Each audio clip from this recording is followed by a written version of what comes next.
Hey BookTube, I am the Book Mage, welcome back to my channel and to my February wrap up. So I had a bit of a weird reading month this month. I started out doing a reading out of my comfort zone challenge for a vlog, which will be like linked in the top corner. So right off the bat I wasn't reading the kind of books that I would normally read. And then straight after finishing that, I immediately went into another reading vlog, which was seeing how many audiobooks I could listen to in a single week. That video will also be up on my channel by now, and it does mean, firstly, many of the books that I've read this month I cannot hold up for you because I don't have physical copies, which is so weird to say. Someone who normally only ever reads like physical books. So this is going to be a weird wrap up. It's going to be a bit different. Starting off, the first thing I read in February was If We Were Villains by M.L. Rio. This is a dark academia which has been pretty popular on BookTube, so I am quite late to the party. But the basic premise is you're switching between like two timelines, the present day and the past, and you're following this group of like 6 university like drama students, Shakespearean drama students specifically, as they're in their final year at this prestigious art school, and in the present day one of them is just being released from prison for the murder of one of these 6 friends. So going into this you know that someone was killed, someone was blamed, but this is the story of how everything came to play out. And it's very Shakespearean. There's a lot of quotations and lots of inspiration in here taken from Shakespeare's like various different plays, and that for me was like one of the absolute highlights. I love Shakespeare, so I did not think going into this that I would enjoy this because I really don't like academia and I'm not normally a fan of like teenage angst and drama, and this book is just full of just teen angst and drama. But I surprisingly did really like this. I think I gave this a 4 stars overall, so this was like a real surprise hit. I feel like for me it was the comparisons to, the allusions to, and the quotations of Shakespeare in here that did really sort of like elevate this book a little bit for me. But I did end up coming to enjoy the story, the characters. I wasn't really particularly attached to any of them, but no spoilers, I really did like the ending. I feel like I enjoyed how this wrapped up, and yeah, it's been on my shelf for a while, has this one, and I'm glad that I finally picked it up. I can't really display anything behind me because the stack is once again out of control. Are we surprised? But I'll do my best. So from a 4-star onto my worst book this month, and actually I think this might be a BookTube first for me. I actually DNF'd this book. It was that bad. And I'm sad to say it was The Butcher and the Wren by Elena Urquhart. So I picked this up for 2 reasons. One, because I knew I was going to be doing a reading out of my comfort zone vlog, so I wanted to challenge myself to read like new, different genres than I would normally pick up, and I am also a fan of the Morbid podcast, which is like a true crime and sometimes paranormal kind of podcast run by 2 women, and one of which is Elena Urquhart. She's also like I think like a mortuary technician or something similar in real life, and so I thought with her main character being like a forensic pathologist, I thought that a lot of the author's like real world knowledge and experience would really like come into this text, and it's so short as well. The basic premise is you are following a serial killer who is doing like weird experiments with his victims, and you're switching between his perspective, which I thought was a terrible choice, to be honest, and the perspective of our main character Wren, who is a like forensic pathologist, and she's like made it like she has like a vendetta against this guy. She's out to track him down. So I think the tagline is like he is hunting his victims and she is hunting the serial killer. I'm really sad to say I just thought this book was awful. And like I went into this with such high hopes, like I wanted to support the author because I like one of like her other artistic endeavors, I guess. This was just not it. If I had finished this, it would have been a straight 1 star. It was bad. It was honestly so bad. I think I ran in my vlog for this for like 10-15 minutes about just how much I hate everything in this book. I don't see why we were listening to the serial killer's perspective.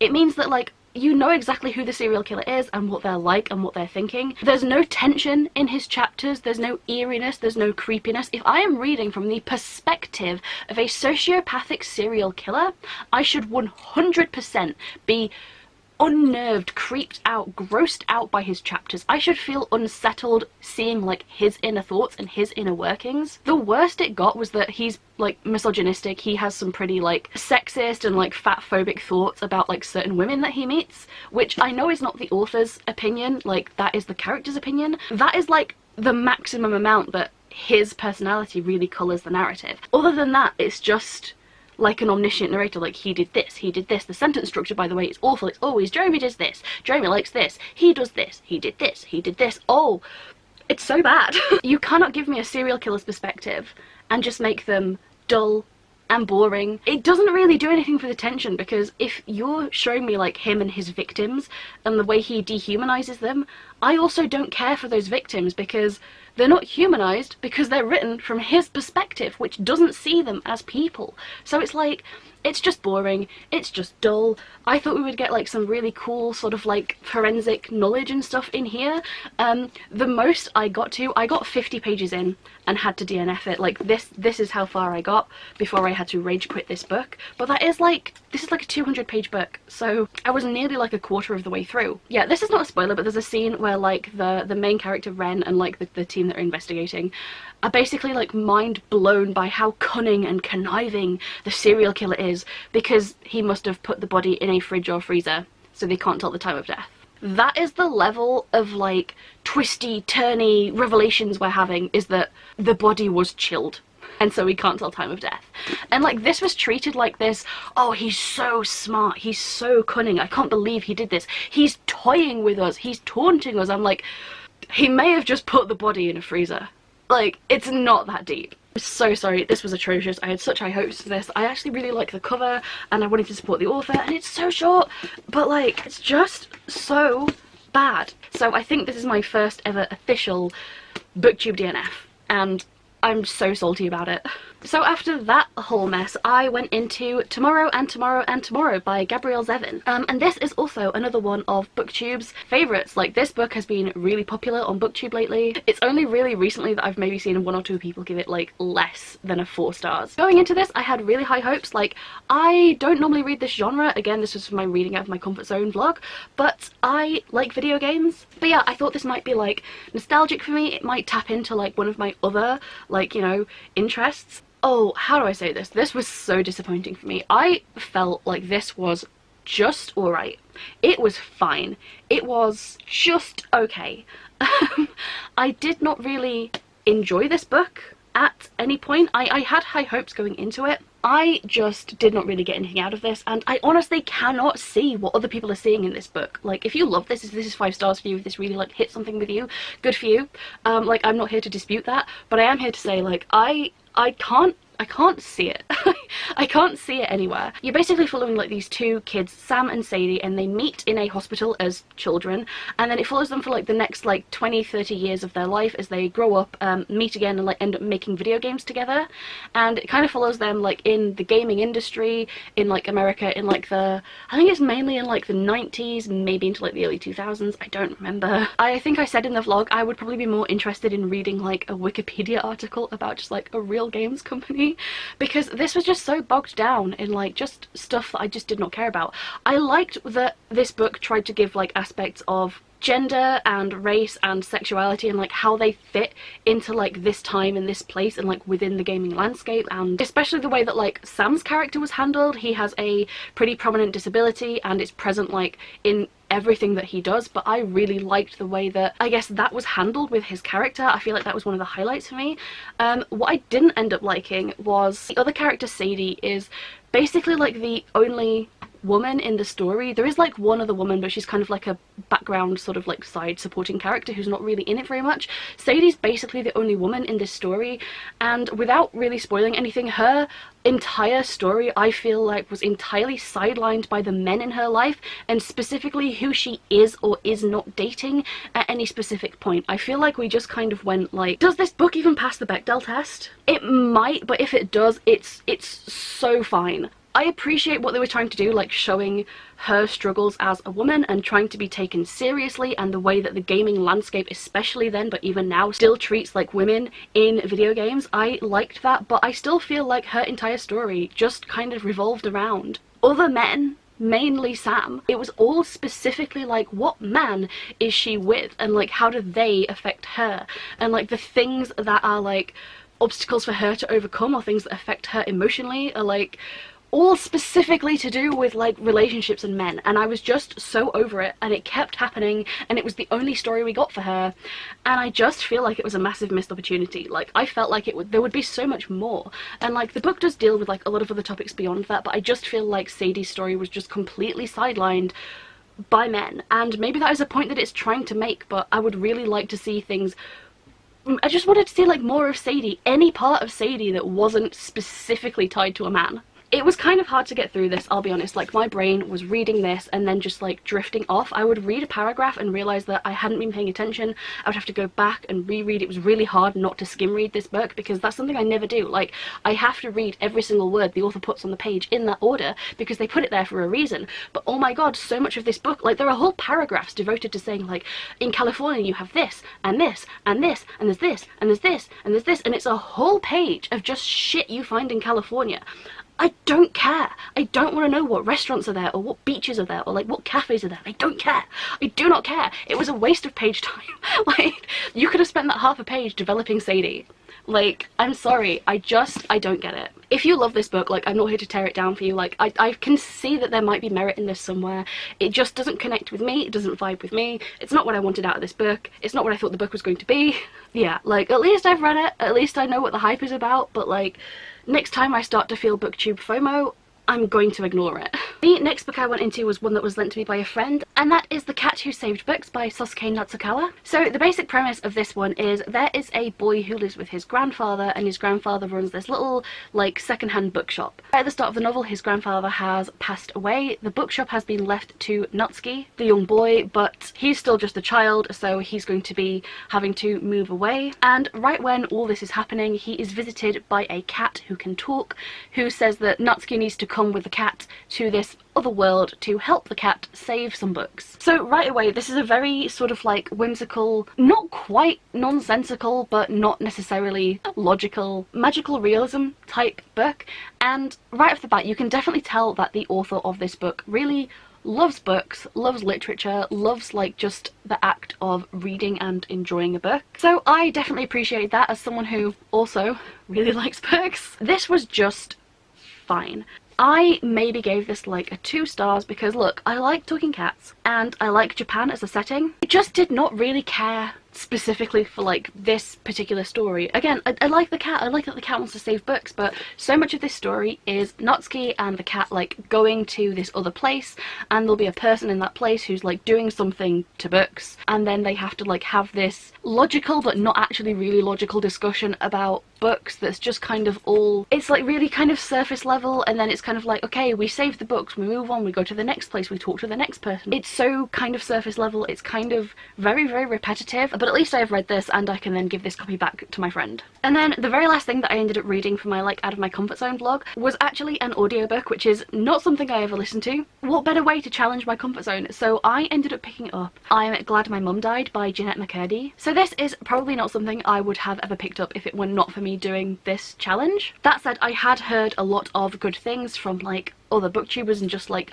people in general, I guess. And you're basically following the story of it. It's written and told like by the author. It's like a memoir, like an autobiography about a certain portion of her life. I had actually never heard of this. I think she's an actress, like a child actress. I had never heard of her before, but even so, it's her telling the story of like how she came to be a child actress and like her struggles with that, specifically revolving around like her mother, how her mum pushed her to do things. A lot of trigger warnings in there for things like abuse, eating disorders, so definitely look that up before you maybe go into this. And so the book really tackles that as she like moves throughout her life, telling like all these different little anecdotes, and then it sort of ends with like her like journey into recovery and like where she is now. Not at all my normal kind of read, but I picked it up anyway. I ended up listening to this in like a day. It goes very, very fast. It's quite a short book, and I'm obviously not going to rate this one because like it would feel weird, like this is somebody's own like real experience, but the author does narrate the audiobook herself, which I feel like really, really worked because obviously she's going to tell it exactly how she feels like it should be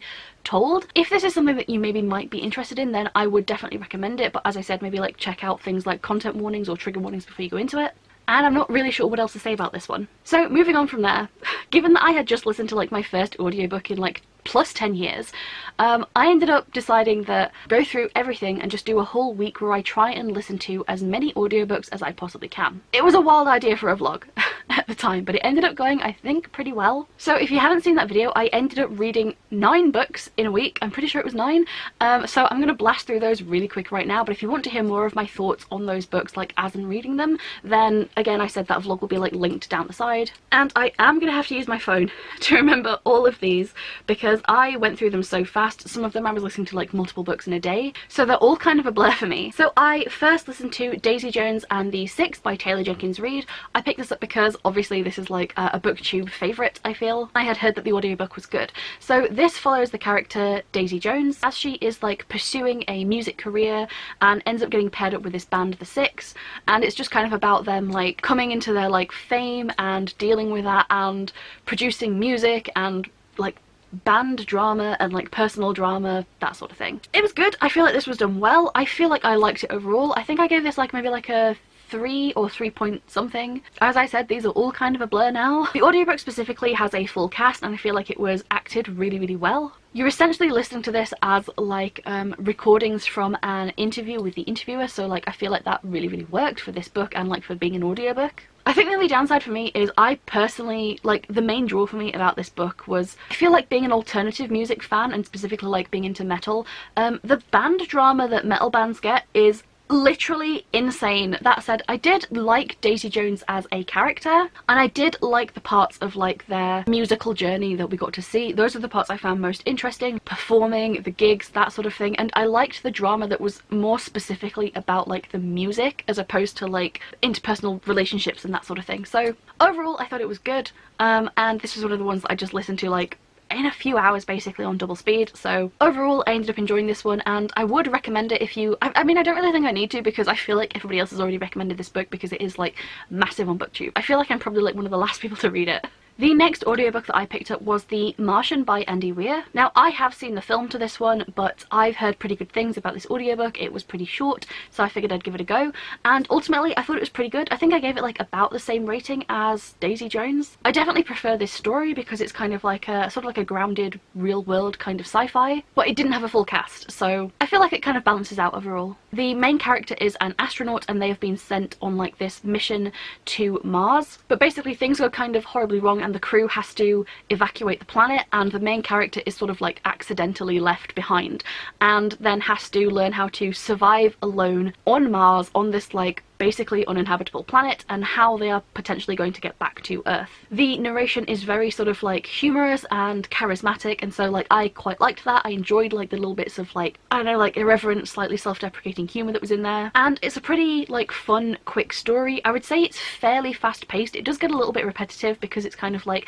problem fix it, problem fix it, problem fix it, and like some of them kind of feel a bit samey, but like for the most part it's a pretty quick like fast-paced sort of book and it's fairly light-hearted like the whole way through, so I'm gonna call this one a win. As I said, it was like a 3 point something. Definitely worth reading, and I think again picking up as an audiobook was probably like the right call for me. Immediately after that I went into Three Dark Crowns by Kendara Blake, and oh, let me tell you, this book is so like old school YA. It's so cliche. If you haven't seen the vlog, basically what happened is by like what I imagine was probably like the first or second page of this book, I had sort of got like this, not like a prediction exactly in mind, but just kind of an idea of how I thought things would go, and it turned out that because I thought I was predicting like what would be like a future plot point, turns out it was the twist of the very last line of the book. So that is how predictable and cliche this book is. The basic premise is you're kind of following these 3 different queens, and I'm going to tell you now, there are so many characters in this book and so many are unnecessary,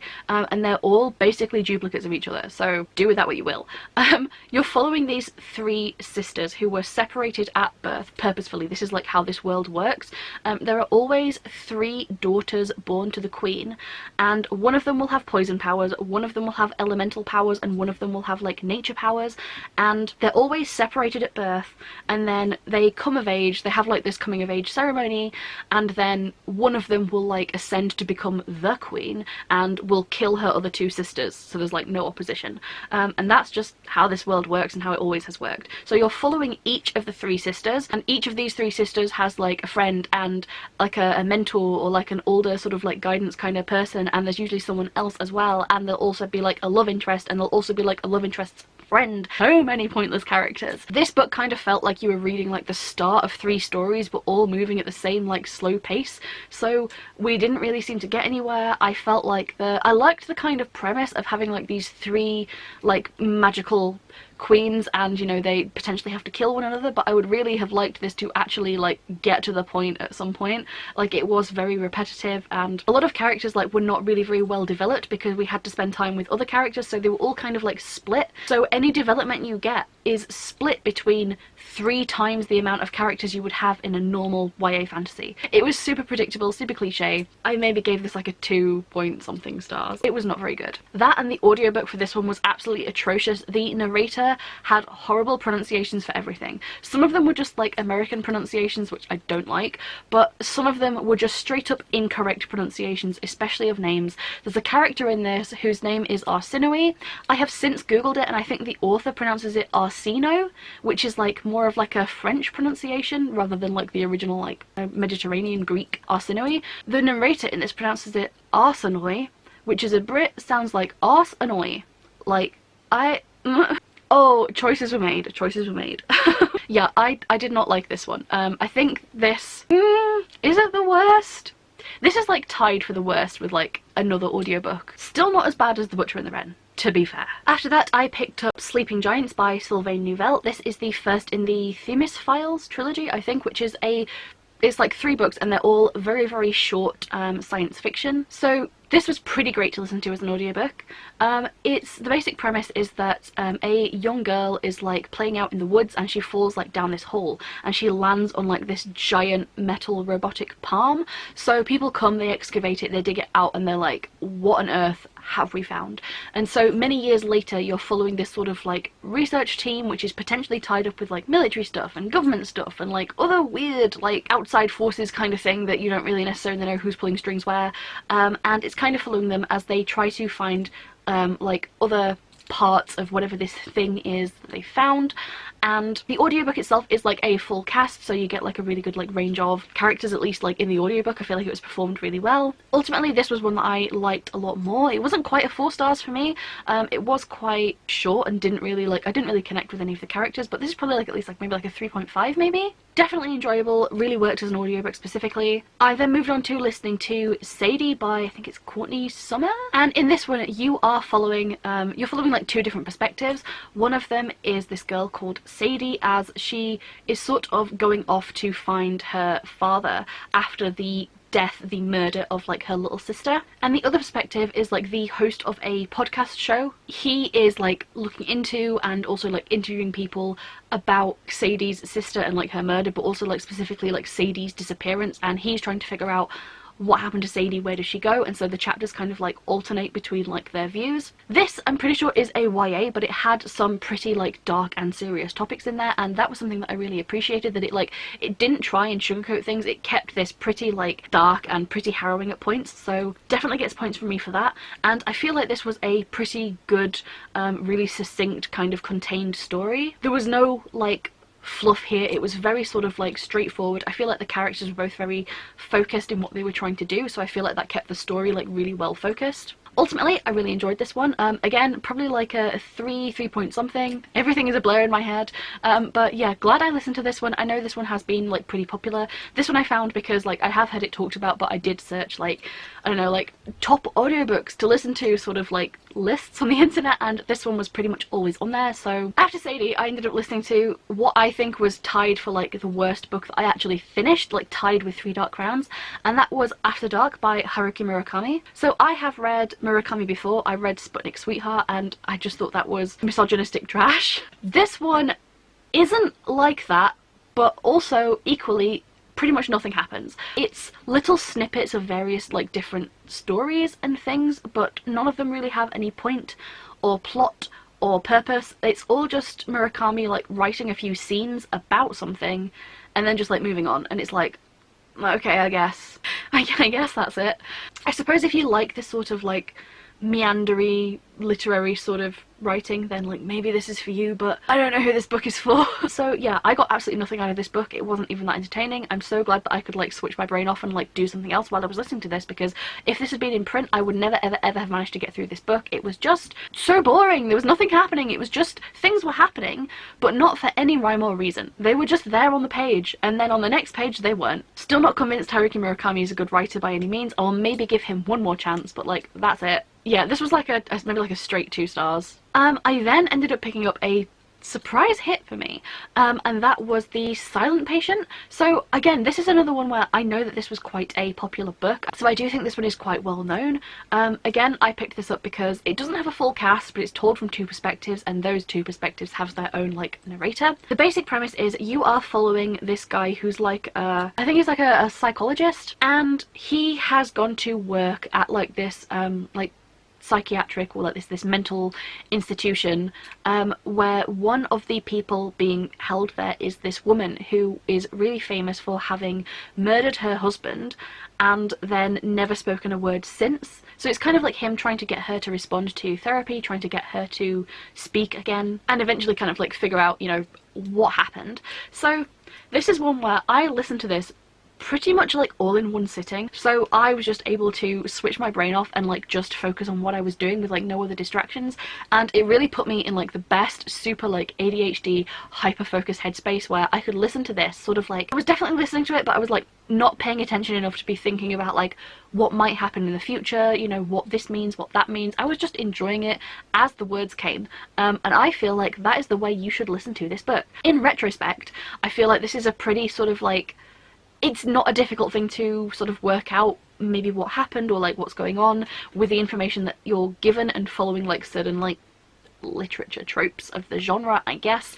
But if you just turn your brain off and just enjoy it and like do something else while you listen to this book, because I feel like it's also narrated quite well, so I would recommend it as an audiobook. I would totally recommend just like doing some sort of artistic hobby and putting this on and just listening to it on double speed, start to finish, and that turned out to be a great way for me to enjoy it. So I ended up giving this like a high 3 stars, maybe like a 3.5. Yeah, I really enjoyed the way that I listened to this one. Blasting through this in one day as an audiobook, definitely the way to go for this one. So I ended up really enjoying this. The penultimate audiobook I picked up for my vlog was then The Queen's Rising, which is another YA fantasy. Again, I did not trust myself to pick up an adult high fantasy, so I was trying to like drip feed myself fantasy through YA.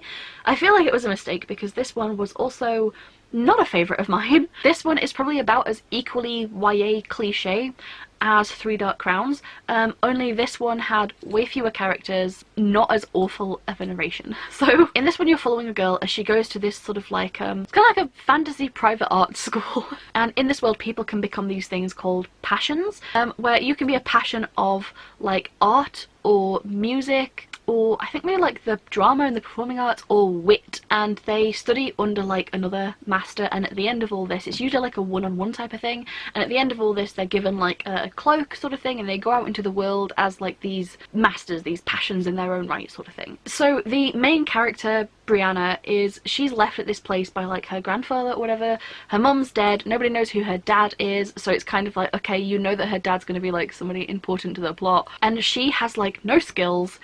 She's bad at everything. She settles on knowledge as like her passion, I guess, her subject, and I have no idea how to like even get to the plot without really giving it away. I literally can't remember like how the plot really gets started, but there's basically stuff in here to do with like, it's set in like a kingdom based on like fantasy medieval France, and there's a place across the sea which is kind of like Britain, but like a bit more Scottish inspired, I think. Yeah, and it's kind of like between like these two kingdoms. It's basic ass fantasy YA. Like I don't know what else you want me to tell you about the plot. It's about like restoring a queen to her throne kind of thing, maybe, sort of, I don't know. It's called The Queen's Rising. It's about a queen rising. So this was maybe like, I don't think this can scrape a 3 stars for me, because I do feel like it was like super basic.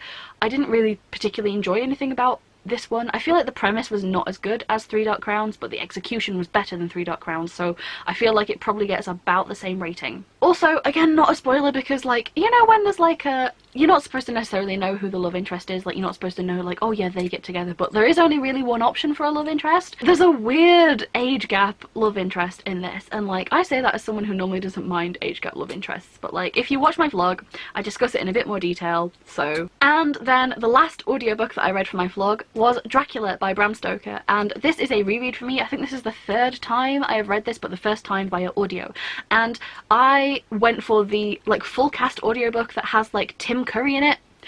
Obviously I was going to listen to that one, and it was fantastic. They do a really good job of bringing this story to life and narrating it. I feel like all of the acting parts were like really well done, apart from some like dodgy Yorkshire accents, but it was the character imitating a Yorkshire accent at certain points, so like I totally feel like it was fine. It's just I'm from Yorkshire, like, even I don't have that strong of an accent. Yeah, I really liked this. Not much to say because it was a reread for me, but like, I still feel like this holds up as a horror novel. I feel like the sort of like creepiness and eeriness does still work, and it still worked as an audiobook, and I feel like it might even be heightened a bit because of the way that like the acting was done. So again, that was really good. That, and I listened to all the portions of this that are set in Whitby while I was in Whitby, which was fantastic. Again, check out the vlog. It's like an hour long, so maybe not for you, but the option is there. Yeah, so I had a fantastic time reading this, and I wanted to give this like a 4.5 or something, but I have to deduct a little bit of a point there because, again, I was just reminded, like, and I kind of forget a little bit every time, like, I know it's very of its time, it's very like othering to like non-Brits, and there is that sort of, the sort of casual sexism of the day is just still there. I always kind of forget about it, and then every time, like especially this, listening to it, it would just like come at me, and I would be like, oh, I would have chosen a different like way of phrasing that. So again, a 4.25, which I feel like I've always given it either like a 4 stars or a 4.5, but I'm going with a 4.25 this time because, I don't know, I guess I'll just rate it every time I read it. But yeah, Dracula ended up being my favourite read of this month, and like, what can I say? It's Dracula. Of course it was going to be my favourite. Like, plus it's a vampire novel, so I've finally ticked off like reading at least one vampire book this year. I really need to get more on that because it's one of my goals to read specifically vampire literature. So I mean, I started with like the OG. I mean, not the OG, but I didn't want to reread Camilla, so. And then the last thing that I read this month, which I started pretty much straight after reading If We Were Villains, or I think I started it because I didn't want to read The Butcher and the Wren and I needed a distraction, but because I'd read If We Were Villains and I was just remembering like how much I really love Shakespeare, and then there was Tomorrow and Tomorrow and Tomorrow, which is a Shakespeare quotation. So I didn't read this whole book, but I did read specifically Macbeth. I bought this just because I couldn't find my copy of the complete works of Shakespeare, so I bought a new one. Nice shiny new one, and I read Macbeth because I just felt like reading Macbeth, which again was another reread for me, but I think the last time I read Macbeth I was in like maybe high school, so it's been a while. What is there to say? It's Macbeth. But yeah, what did I give Macbeth? Like, I don't know, like a 4 stars or something? I don't remember. It's Macbeth. I just read that like on and off a little bit, and then I ended up picking it up and finishing it. I didn't really want to start anything else until kind of like March. I wanted to give myself a break after reading 9 books in a week. so that is how my February went. I feel like this is way out of like what is normal for me. I don't normally read this much, and I don't really know how to cut down this wrap up. Not looking forward to editing this one. I feel like it's going to be long. Yeah, so I don't normally read this much, and I don't normally read, like, none of these are my normal kind of book. Apart from, like, Dracula, really. Dracula and Macbeth. But, like, anything here that wasn't a reread is not my normal kind of thing. This was definitely a bit of a wild card of a month for me. I'm definitely getting back into things a bit more normal with, like, the adult fantasy for March, so I feel like things will be a bit more normal from here on out, but, like, this was an interesting month. That is pretty much it from me. If you stuck around to hear all of the crap that I read this month, leave me like a little cat emoji just because I can see this little cat here and it's so cute and ginger. Leave me your favourite cat emoji, and let me know what was your favourite book that you read in February. For me, my favourite was Dracula, but if we're not counting rereads, then surprisingly it was probably If We Were Villains. So let me know about your best read for the month. With that said, I'm now going to go because this is probably one of like my longest wrap-ups. But thank you guys so much for watching. Hopefully you enjoyed this video, and perhaps I will see you in the next one. Bye!